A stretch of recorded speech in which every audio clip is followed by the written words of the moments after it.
Hello, welcome to Rough Cut Film Review. This is a review of the documentary film Searching for Sugarman. Apologies, my voice is a bit lower than usual. I had a crazy weekend away, and as a consequence my voice really hasn't recovered. So apologies for that. This is the first documentary I think I've reviewed in its own right. I did a documentary special, what seems like ages ago now, where I put about 6 different reviews into one, sort of rapid fire review. This gets its own video, so it's very, very special. So, Searching for Sugarman. Now, there was a recording artist from Detroit called Rodriguez, or he called himself Rodriguez at least.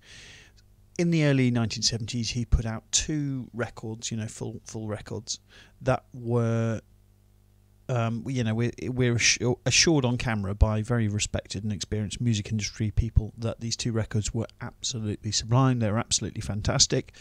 They do say on camera that, quite openly, that even, Bobby Dylan in his peak, the peak of his power, didn't write lyrics as well as this. He wasn't as good a sort of poet of the people. That, we get the real sense.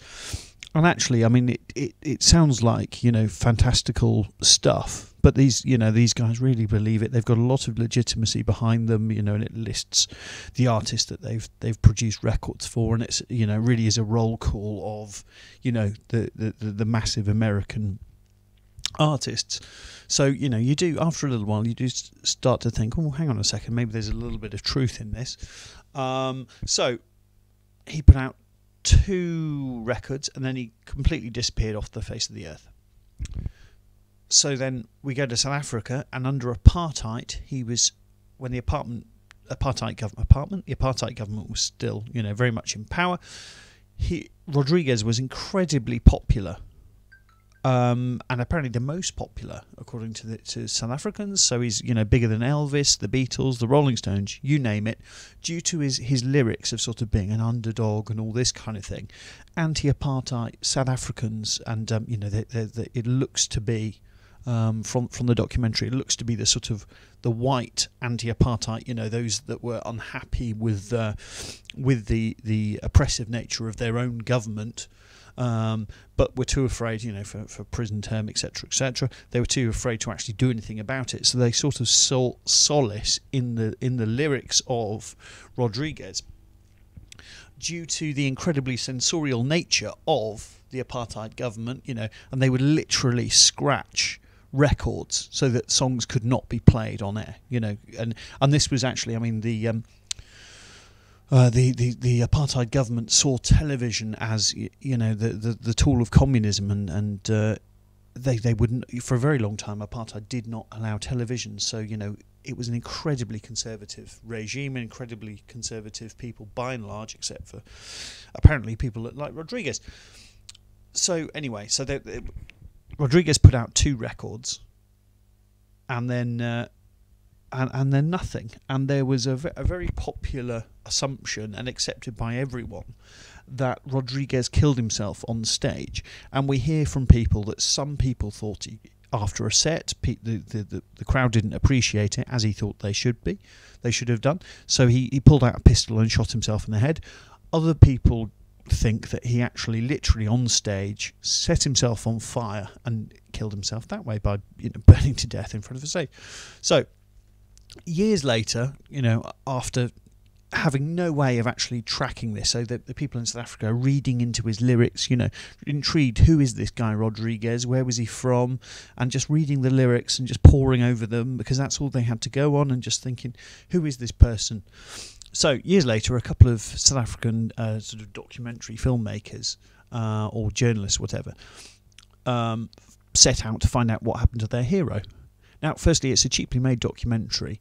It's that, a lot of it is definitely Super 8, the old footage definitely, but then the more recent stuff looks like it's Super 8, but I very much suspect in reality that's some sort of trick with a digital camera, but actually I like it. I like the fact that the footage all, it all looks like one film.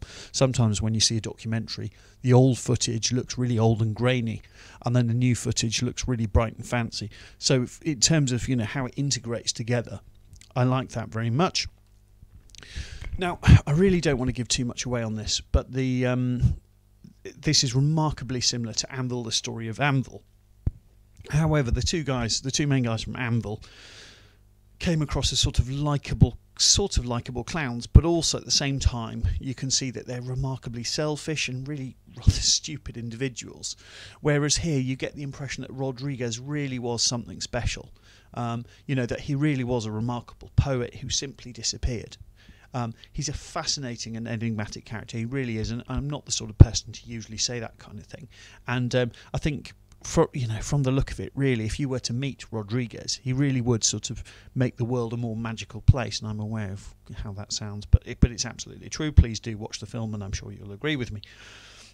Not only does he seem like a really special guy, but he really seems like one of the good guys. He really, really genuinely does. Whereas with Anvil, I think, they're Burks. Actually, they're very selfish, amusing, but actually they've ignored their own families for their childhood, and slightly pathetic dreams. But anyway, so Searching for Sugarman, it got a really limited run in the cinema, but due to its positive reviews, I'm sure it's going to make it out onto Blu-ray DVD. I'd really recommend watching this actually as part of a double header with Anvil, the story of Anvil. Again, if you've not seen that, it is actually a very enjoyable film, I'd say. But Searching for Sugarman is one of those real life stories that make you think, surely that couldn't happen in real life. Surely the world just isn't that kind of a place. But apparently it is. And yet, if we'd have seen this in a feature film, we'd have thought, yeah, okay, you've stretched credibility beyond all recognition there. This is just silly. But there we go. So it's fantastic. And fascinating, and Rodriguez is great. So, Searching for Sugarman, please do watch it. Kind regards, Christopher Thomas.